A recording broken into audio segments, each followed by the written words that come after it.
Dans l'histoire congolaise de la résistance coloniale, quand je vous dis 1895 et 1896, vous me répondez?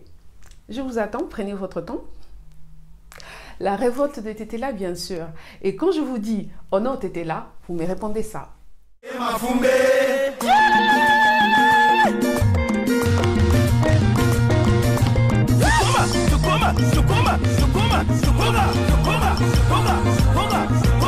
Albert Oyassase Willy Opelela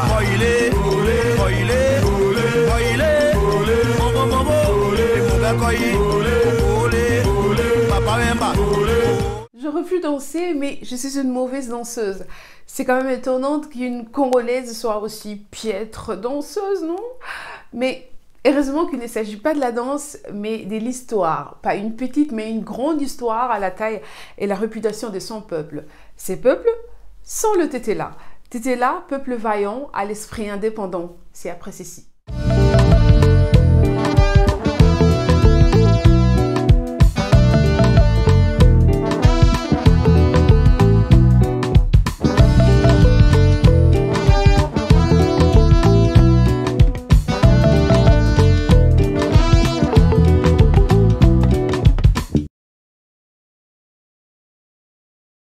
Salutations à vous tous et merci d'aimer, partager et surtout de vous abonner si ce n'est pas encore fait. De toute façon, c'est gratuit. Et surtout d'aller me suivre sur mes comptes sur d'autres réseaux. Trêve de blablabla, ouvrons la balle par l'origine de Tétéla. Les Tétéla seraient arrivés au Congo vers 2500 et 500 suite à la désertification du Sahara qui serait à la base d'un important mouvement migratoire, entre autres celui des Bantous sur l'actuelle RDC. Ils arrivent à la forêt équatoriale avant de se scinder en deux groupes.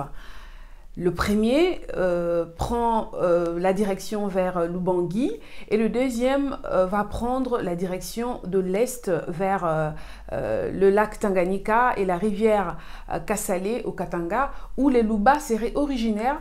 Les détails dans la vidéo sur le Luba. Si vous n'avez pas encore suivi, je vous mets le lien ici. Une fois arrivés sur place, ils se scindent à nouveau en deux groupes.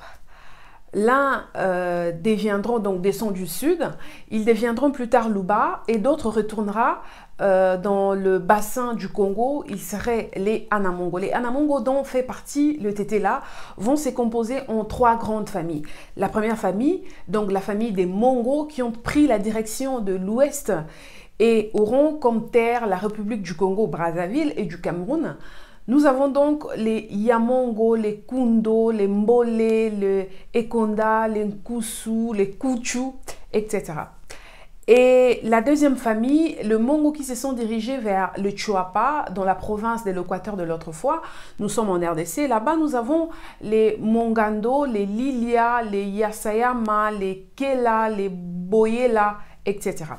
Et enfin, la troisième famille des Mongo qui ont traversé la forêt de la cuvette centrale du Congo dans la direction du Sankuru Lomami et du Maniema. Ce sont le Kusu Tétéla, les Nkuchu, les Mbole, les Langa, les Kusu, les Yina.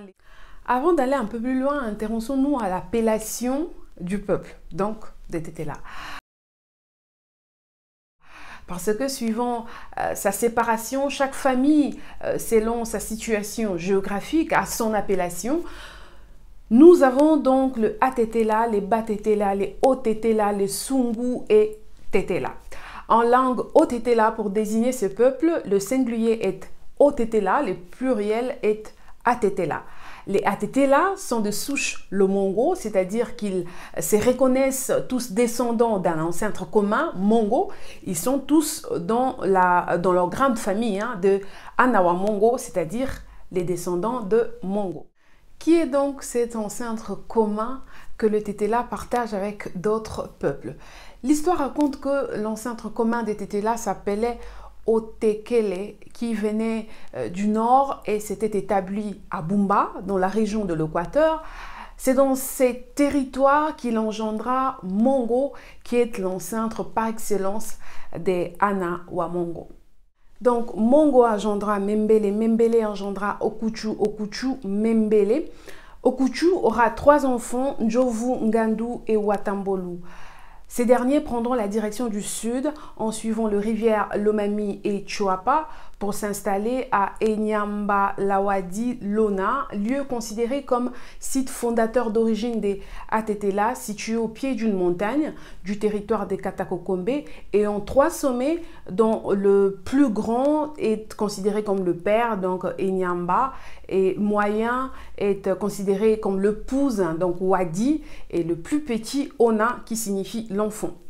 Ndjovu est parti vers l'est dans le Maniema, entre Lomami et Lualaba. Il est donc l'ancêtre de Nkusu ou le Tetela de Maniema. Son frère Ngandu va préférer le sud-ouest dans les territoires de Katakolomela, Lodja et Kole. Ses descendants sont donc de Bakela, les Nambelo, les Aamba et bien d'autres. Watambolu va choisir le sud-est au-delà de la rivière Lotembo vers le territoire de Lubefu. Ses descendants sont donc les Tetela. Vous allez m'excuser, je sais que je massacrais beaucoup de noms, corrigez-moi en commentaire. Donc aujourd'hui, les Tetela seraient définis comme un peuple d'Afrique centrale établi au sud-est du bassin du fleuve Congo entre la Lomami et le fleuve Congo, occupant principalement la province de Sankuru et l'ouest du Maniema. Comment parler des Tetela sans faire mention du grand Ngongo Lutete ou Luteta, c'est long, mais surtout de la résistance Tetela connue sous le nom de la révolte des Tetela. Le guerrier Ngongo est un type né esclave. Nous sommes dans une époque où les Arabes et ce qu'on appellerait les Chouaïlo musulmans ont envahi l'est du Congo, notamment le Maniema. Ils auront comme quartier général les Nyangwe et Kasongo. Le petit Ngongo va très jeune obtenir sa liberté grâce à son intelligence et savoir-faire de la guerre.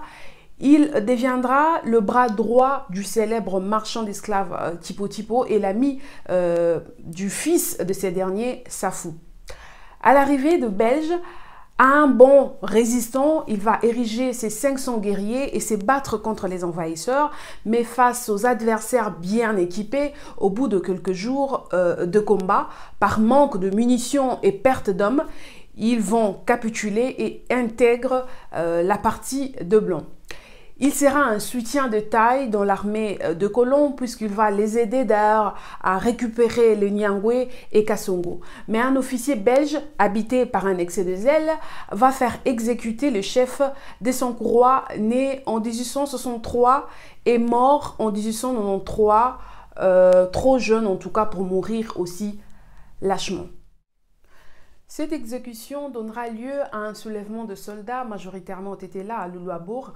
Nous sommes en juillet 1895. Ils étaient au moins 2000 bien organisés et disciplinés. Ils vont massacrer, écraser même l'armée belge et Bolen sera taillé en pièces.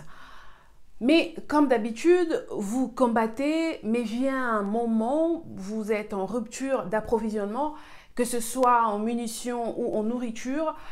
À un certain moment, l'ennemi va finir prendre les dessus. Mais en eux, ils avaient qu'une seule détermination, venger les chefs et en finir avec les envahisseurs.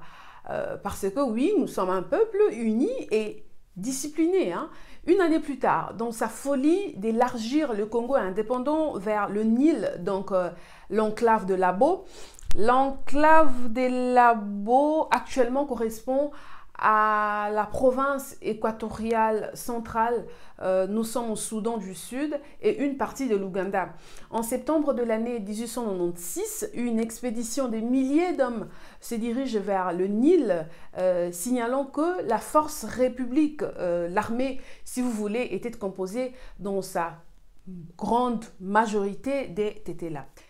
Et ces gens-là, loin de leur terre, mal nourris, subissant des traitements inhumains de la part des officiers blancs, ils commencèrent à tomber malades et mourir les uns après les autres.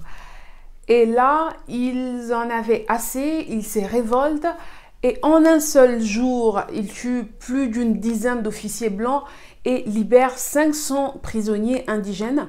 Dans la rage et colère, ils vont détruire plusieurs postes coloniaux et prendre le contrôle du poste fortifié d'Ouvira pendant une année. Une année durant. Croyez-vous toujours que ces gens-là n'étaient pas organisés ou pas intelligents? Mais quelle organisation et volonté de vaincre!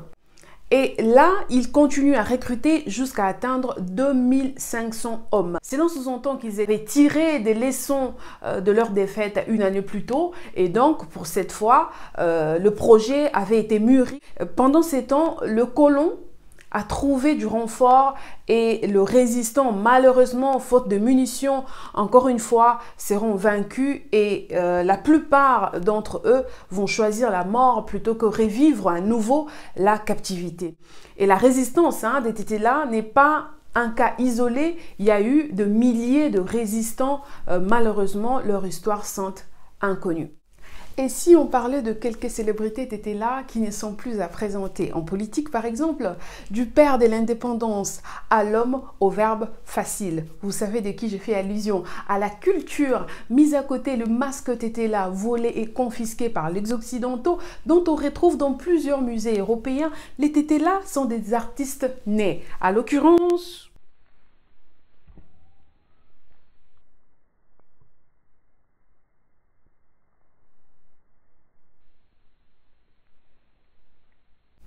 Papa Wemba, toujours dans nos cœurs. Mais les Tétélas, c'est aussi la cuisine Tétéla, les plats légendaires de Rio Pondu. Le pondu qu'ils préparent en diverses manières. Le pondu au papaye, par exemple. Une délice.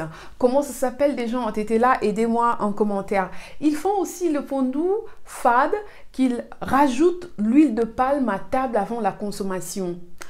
Et tout ça à déguster à main nue. Dieu nous a donné le main, pourquoi nous compliquer la vie, n'est-ce pas? Les Tétélas, nous vous aimons. Merci de nous avoir suivis, surtout de vous abonner et partager la vidéo à tous les Tétélas et non Tétélas d'ailleurs. En attendant, prenez soin de vous et du continent aussi.